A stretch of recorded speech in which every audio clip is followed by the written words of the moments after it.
지도로 보는 성경 교양 탐구 3주차 시간에 오신 성도 여러분 주님의 이름으로 환영합니다. 우리 지난주에 문제부터 잠깐 풀이하고 계속해서 진행하도록 하겠습니다. 5번 모세오경 중 신명기의 바른 뜻은 새롭게 말씀하신 새로울 신이 아니라 거듭할 신, 신신당부할 때 그 신, 다시 말씀하심이라는 뜻이었죠. 6번 12지파 중에서 절반씩 나누어진 지파는 어느 지파지요? 지도를 통해서도 첫째 시간에도 계속해서 강조한 것처럼 문하세가 반으로 나뉘어졌죠. 자, 7번 시가서 5번은 어떠한 반응인가요? 위에서 아래로의 계시이다. 2번 아래에서 위로의 반응이다. 3번 쌍방소통의 반응이다. 여기서 좀 많이 헷갈렸으실 것 같지만 다 정답이긴 합니다. 다 정답이지만 저는 특별히 2번 아래에서 인간들이 계시에 대한 반응 이라고 제가 이렇게 설명을 했었죠. 8번 남유다 북이스라엘 왕조의 역사와 선지자를 다룬 성경은 이거는 제가 강조한 것처럼 2번 열왕기서 시리즈가 남유다도 다루고 북이스라엘도 다루고 그리고 선지자들도 중점적으로 다뤘습니다. 반대로 역대기는 남유다만 그리고 성전을 중심으로 다루고 있었죠. 사무엘서는 사무엘과 사울과 다윗의 이야기를 다루고요. 자, 오늘 3주차는요. 아마 많은 성도님들이 좀 약간 생소하실 것입니다. 바로 신구약 중간기를 다루고 있습니다. 생소하지만 궁금해하셨을 것 같아요. 왜냐하면 마지막 선지자 말라기 이후부터 세례 요한 예수님 시대까지 400년의 시간이 꽝 비어요. 그럼 그 400년 동안 하나님은 가만히 잠을 주무시고 계셨던 것인가? 아무런 역사가 없었던 것인가? 아니죠. 그 400년의 기간 속에서도 하나님께서는 역사하고 계셨습니다. 그 하나님의 역사, 하나님의 일하심, 하나님의 이야기를 오늘 1교시, 2교시, 3교시, 4교시를 통해서 알아보도록 하겠습니다. 자, 우선 1교시 포로 귀환 시대의 지도를 한번 살펴보도록 하겠습니다. 에스라서부터 말라기서까지의 그러니까 구약 성경의 마지막 부분입니다. 자, 이 마지막 부분에서는요. 선지서도 그렇고 그 다음에 역사서도 그렇고 아수르 제국이 아주 강조되어 나타납니다. 자, 아수르 제국은요. 최초로 메소포타미아 문명과 이집트 문명을 통일한 제국입니다. 그리고 이 사람들은요. 중요한 게 있습니다. 언어를 아람어를 사용했습니다.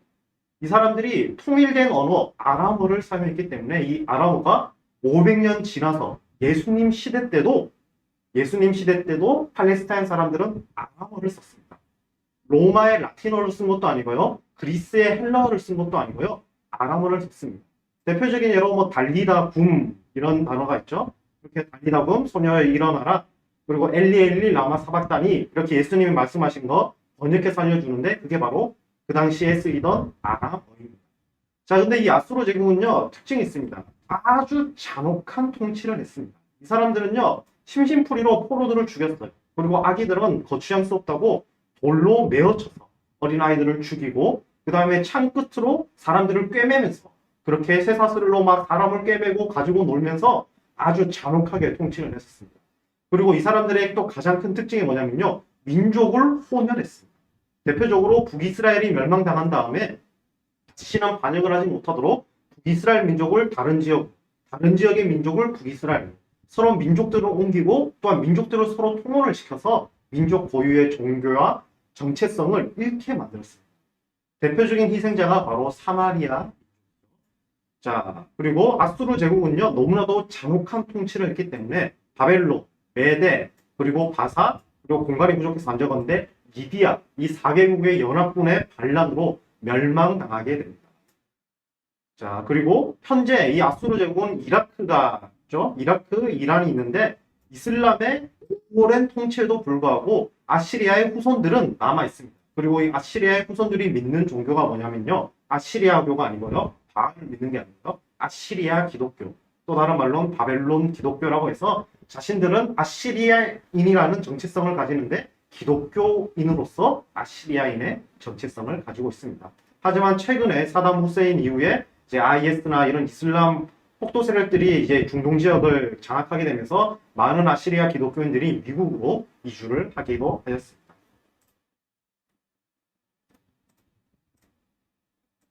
자, 이 아시리아의 지도를 한번 보도록 하겠습니다.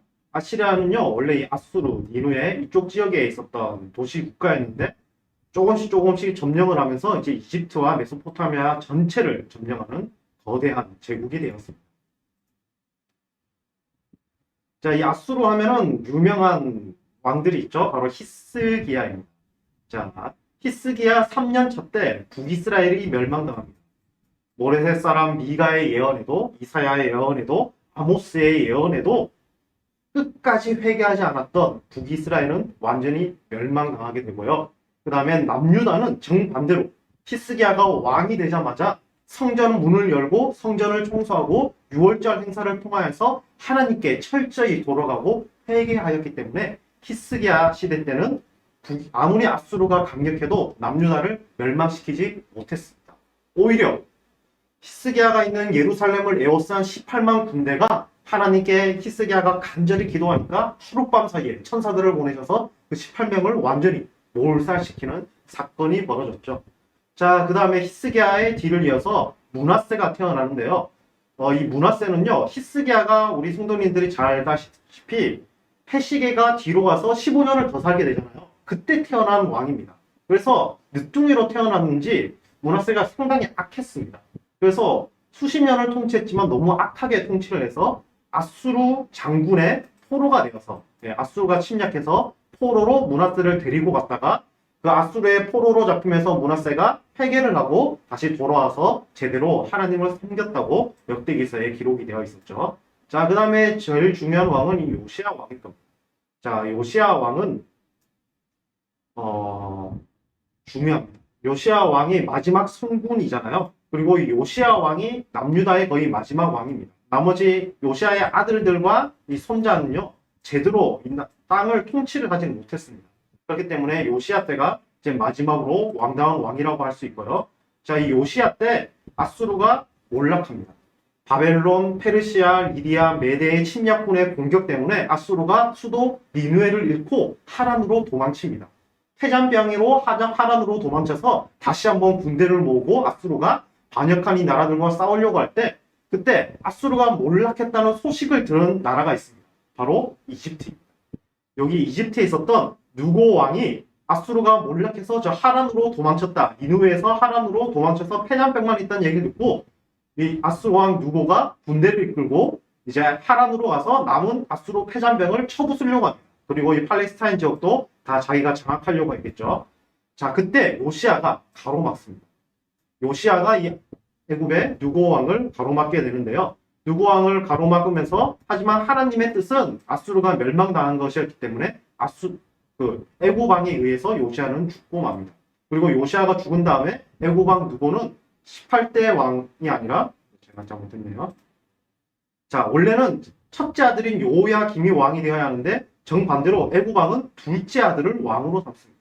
둘째 아들 요아스를 먼저 왕으로 삼았는데 이제 왕으로 삼고 애굽 왕 누고가 올라가서 하란에 있는 아수르를 무찌르고 다시 내려오는 길에 보니까 이 요아스 왕이 마음에 안 드는 거예요. 그래서 이 사람을 왕을 폐위시키고 애굽으로 끌고 가고 그 다음에 18대 요야김 왕을 첫째 아들을 왕으로 세우게 됩니다.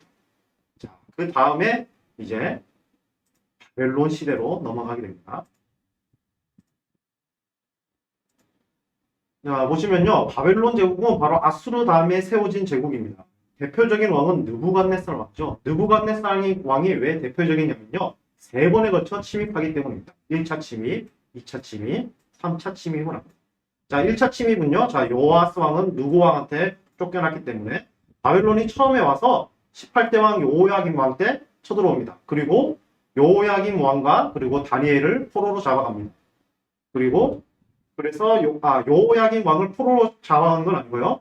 이 요야김 왕이 있을 때 다니엘을 포로로 잡아가고요. 그 다음에 바벨론이 침략한 다음에 요야김 왕이 그냥 죽습니다. 그러면서 아들인 19대 요호야긴, 이름이 헷갈리죠. 요호야긴 고니아라는 왕이 이제 왕위에 오르게 됩니다. 하지만 어린아이였어요.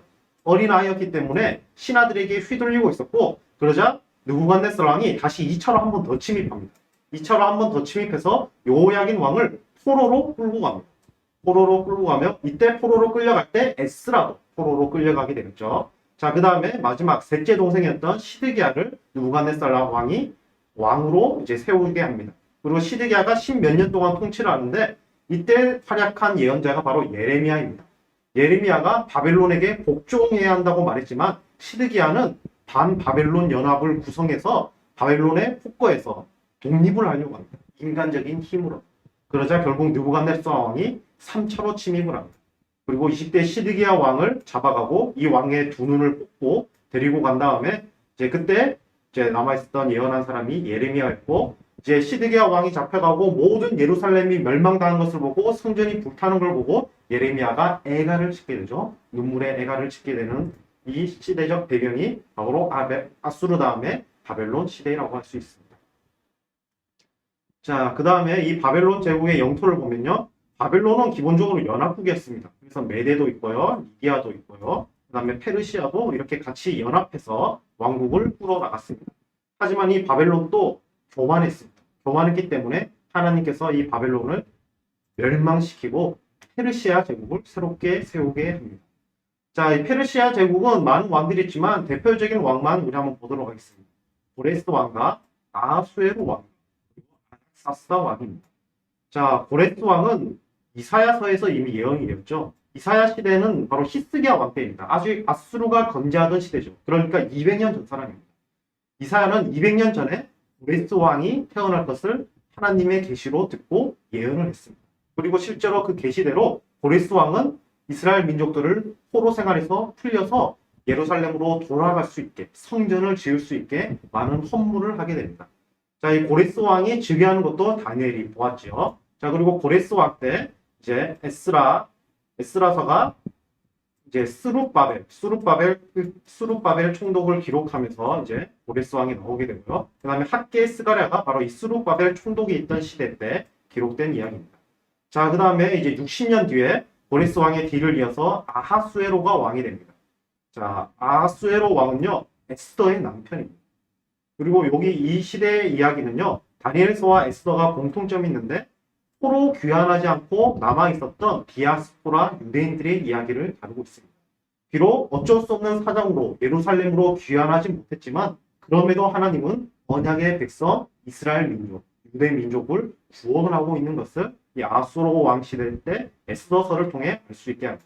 자, 그리고 아하수에로의 아들인 아닥사스다 왕 때 에스라가 2차로 귀환하고 느헤미야가 3차로 귀환하는 역사가 일어나게 됩니다.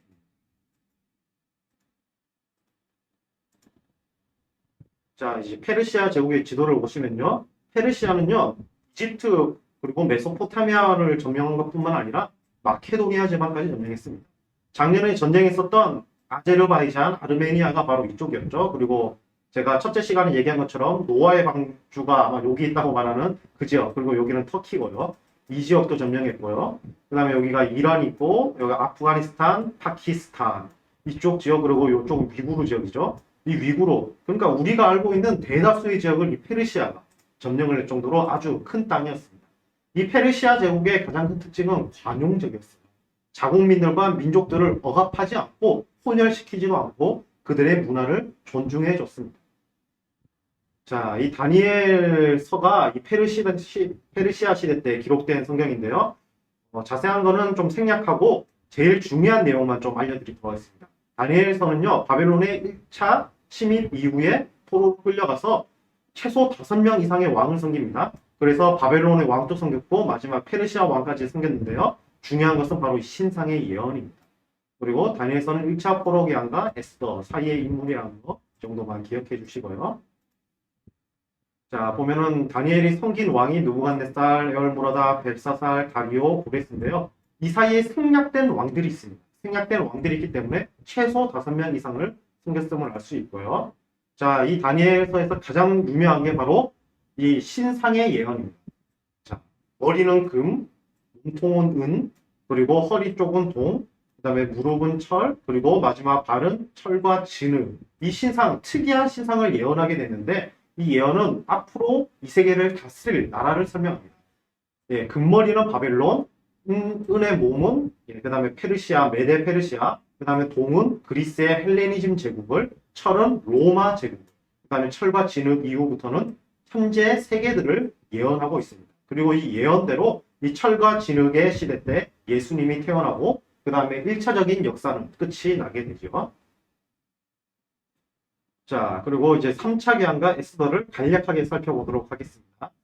자, 먼저 1차 귀환을 합니다. 그리스 왕 시대 때죠. 이때 1차 귀환을 이끈 사람은 수룹바벨입니다. 수룹바벨이 이제 1차를 이끄는데 이 수룹바벨은 다윗의 혈통이에요. 그래서 유대 왕족의 혈통을 가진 수룹바벨 총독이었죠. 자, 그리고 수룹바벨과 2차 귀환 사이가 한 60년 정도 되는데 그 60년 안에 있었던 사건이 바로 에스더 사건입니다. 에스더 사건 때 불임절이 왜 있는지에 대해서 설명해주고 하나님이 예루살렘의 귀환 안에도 모든 하나님의 언약의 백성을 보호하신다는 것을 우리가 알 수 있게 되었죠. 자, 그 다음에 이제 아닥사스다 왕 때 2차 귀환을 합니다. 이때 에스라가 귀환을 했고요. 그리고 3차 귀환은 이제 느헤미야가 총독의 신분으로 다시 13년 뒤에 귀환을 하게 됩니다. 이렇게 1차, 2차, 3차 귀환을 통하여서 이제 폐허가 된 예루살렘의 성전이 다시 세워지게 되고 성벽이 다시 세워지게 되고 이스라엘 민족이 유대교의 전통을 다시 회복하게 됩니다. 자, 지도를 한번 보도록 할게요. 자, 페르시아, 바벨론 지역에서 수룹바벨, 그 다음에 에스라, 느헤미야가 합니다. 자, 수룹바벨은 성전만 기억하시면 돼요. 성전을 기억해야 하는데 성전을 제일 처음에 주변 민족의 방해 때문에 짓지를 못해요. 그래서 10년 동안 성전이 건축이 멈춰 있게 되자 그래서 하나님이 학개 선지자 스가랴 선지자를 보내서 총독 수룹바벨과 대제사장 여호수아를 격려한 내용이 바로 1차 계한 얘기고요. 그 다음에 2차 계한은 이제 에스라가 가서 말씀을 가르쳐주고 그 다음에 3차 계한은 느헤미야서를 통하여서 느헤미야가 성벽을 건축하고 에스라와 함께 종교개혁을 일으킴으로 나라가 회복되는 것을 보여주면서 끝이 나게 됩니다. 학개 스가랴 말라기를 통해서 솔로몬 성전이 무너지고 초라하지만 그래도 수룹바벨 성전이 다시 세워짐을 볼 수가 있습니다. 그 다음에 헤롯 1세는 이 성전을 더 크게 확장을 했습니다. 자, 네, 뭐 이렇게 넘어가고요. 에스라 느헤미야서는 뭐 같은 성경이었습니다. 원래는 같은 성경인데 나중에 있을 이 70인역 때문에 성경이 나뉘게 되는데요. 자, 기본적으로 같은 성경이지만 내용의 부분이 좀 있습니다. 1차 귀환은 성전 재건의 이야기가 있고요. 에스라서의 두 번째는 2차 귀환, 종교개혁과 영적 부흥 이야기가 있습니다. 그리고 느헤미야 때 3차 귀환을 하죠. 성벽을 재건하고요. 그 다음에 제일 중요한 건 이겁니다. 종교개혁을 한 것입니다.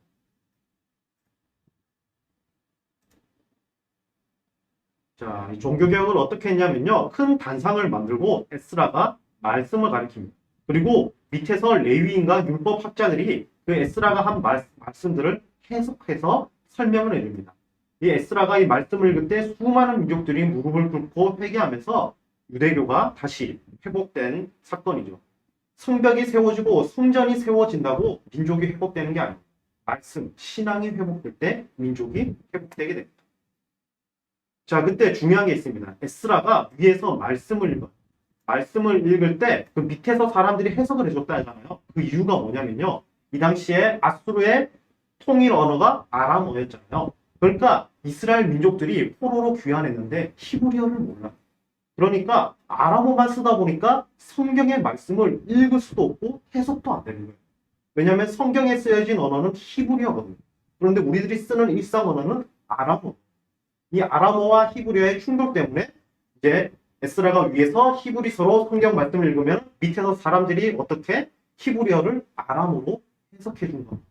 그러자 이제 이스라엘 백성들이 깨닫게 됩니다. 하나님의 말씀이 바로 이랬구나.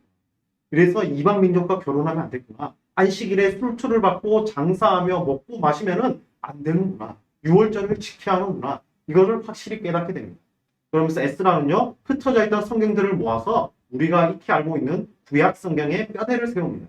그래서 모세 다음에 에스라가 성경을 완성해서 유대 민족들에게 줬다고 유대인들은 이야기하고 있습니다. 그래서 이 구약 성경을 완성한 다음에 히브리어를 가르쳐줘요. 그래서 이제 이스라엘 민족들이 아람어를 쓰지만 성전에서는 히브리어의 말씀을 읽고 같이 나오게 되죠. 그래서 복음서를 보면 예수님도 자기 고향의 회당에 가서 이사야서의 말씀을 읽잖아요. 히브리어로 기록된 말씀이지만 아람어를 쓰는 예수님도 이 히브리어를 읽을 수 있게 됩니다. 이 공로가 바로 이 에스라, 느헤미야가 일으킨 종교개혁의 결과물인 것입니다. 자, 2교시 이제 헬레니즘 시대를 한번 살펴보도록 하겠습니다. 자, 이것을 설명하기 위해서 1교시를 좀 길게 설명했습니다. 자, 그리스를요, 헬라라고 부릅니다. 왜냐하면 자기들을 헬라인이라고 부르거든요. 그리스는 영어잖아요. 자기들을 헬라라고 부르는데요. 자, 그리스 철학자가 있습니다. 소크라테스와 플라톤과 아리스토텔레스가 있는데 이 아리스토텔레스의 제자가 알렉산더 대왕입니다. 알렉산더는요, 이 발달된 철학이 있는 그리스 세계를 꿈꿨어요. 왜냐하면 그리스 철학과 그리스 신화와 그리스 세계가 최고의 세계고 최고의 문화라고 그는 그렇게 생각했기 때문입니다. 그래서 그가 만든 세계가 바로 헬레니즘, 그리스적 제국입니다. 한번 지도를 보도록 할게요. 자, 마케도니아. 여기가 요만한 게 마케도니아입니다. 나머지는 뭐 아테네나 스파르타나 뭐 테베나 고린도나 뭐 이런 도시들이 있고요. 이 조그만한 마케도니아에서 순식간에 그리스를 통일한 알렉산더 대왕은요, 23살에 이 강을 건너서, 이 바다를 건너서 이 거대한 페르시아 제국을 점령하게 됩니다. 이 모든 땅을 불과 몇 년 만에 다 점령합니다. 그리고 인도까지 쳐들어가요. 그래서 파키스탄 너머 영역까지 쳐들어간 다음에 곳곳마다 알렉산드리아라는 도시를 수십 개를 세웁니다. 물론 그 중에서 남아있는 도시는 이집트의 알렉산드리아밖에 안 나겠죠. 이 이집트의 알렉산드리아는요, 좀 많이 중요합니다. 이 헬레니즘 세계를 알렉산더가 꿈꾸었습니다. 그래서 알렉산드리아를 세우고 민족들을 서로 혼혈을 시켜요. 그 다음에 그리스어를 다 가르쳐줍니다. 이 헬레니즘의 유산이 하나 있습니다. 헬레니즘의 유산이 뭐냐면요, 바로 우리가 아는 불교의 불상들입니다. 원래 불교는요, 조각이 없었어요. 우리가 흔히 아는 이렇게 돈 들고 있고 이렇게 뽀글뽀글 파마한 금신상이 없었습니다. 불교. 그런데 이때 인도까지 알렉산더가 점령했잖아요. 그리고 여러 가지 그리스 도시들을 세웁니다. 그리스 제국과 왕국들이 세워지는데 이 사람들은 그리스 로마 신화를 믿었기 때문에 제우스 신상, 비너스 신상, 뭐 아프로디테, 아테네 신상들을 가지고 온 거예요. 그러니까 인도의 불교인들이 이걸 보고 저 괜찮은데? 그래서 그 신상을 그대로 불교에 수입을 해서 불교상을 만듭니다. 그것을 간다라 미술이라고 하고요. 이 간다라 미술은 그래서 인도에 있는 불상들은요, 그리스 로마의 불상처럼 날씬해요, 부처들이. 그러다가 이제 중국을 거쳐서 이제 한국으로 오면서 통통해진 불상이 되게 되죠. 자, 이렇게 헬레니즘 문화는요, 종교적으로 문화적으로도 그 다음에 현재까지 이어져 있는 이 전 세계적인 서구 문화의 뿌리를 이루는 그런 문명이었습니다. 자, 하지만 이 알렉산더는요, 고작 32살에 죽습니다. 이 대제국을 건설한 지 10년도 안 돼서 죽어버려요. 그러자 야심만만한 부하들이 내전을 일으킵니다. 이 내전이 바로 디아도코의 후계자 내전 시대입니다. 이때 페르시아에 점령당한 유대인들 평화롭게 살고 있었는데 갑자기 알렉산더가 페르시아를 박살냈어요. 하지만 알렉산더가 이스라엘에 와서 협정을 맺습니다. 그런데 그 협정은 불과 10년 만에 휴지 조각이 되버리고 말고요. 이 디아도코의 내전에 그대로 유대인들도 휩쓸리게 됩니다. 볼게요. 자, 그 큰 제국이 장군들이 이렇게 수없이 나타나가지고 나라들을 이제 갈기갈기 찢습니다. 프톨레오마이오스가 이집트를 점령하고요. 그 다음에 셀레오코스가 이쪽에 동쪽 지방을 점령하고요. 이제 카산드로스 이쪽 사람들이 이제 안티고노스 이쪽 사람이 이제 그리스 지역을 점령하게 되죠. 이렇게 서로 자기들끼리 내전을 하다가 크게 세 군데로 나뉩니다. 바로 마케도니아와 셀레오쿠스 제국과 프톨레마이오스 제국, 이 세 제국으로 나뉘게 됩니다. 그리고 이 마케도니아 제국은 이스라엘하고는 상관없어요. 왜냐하면 그리스이기 때문에 마케도니아 제국은 상관없는데 프톨레마이오스 제국과 셀레오쿠스 제국이 아주 큰 영향을 끼치게 됩니다. 자, 제일 처음에 이 이스라엘을 점령한 지역은요, 바로 이집트의 프톨레마이오스 왕조입니다. 그 유명한 클레오파트라가 이제 있는 그 왕조가 바로 프톨레마이오스죠. 자, 여기까지 1교시, 2교시 우리 마치도록 하겠습니다. 잠깐 쉬시고 우리가 3교시, 4교시로 다시 찾아뵙겠습니다.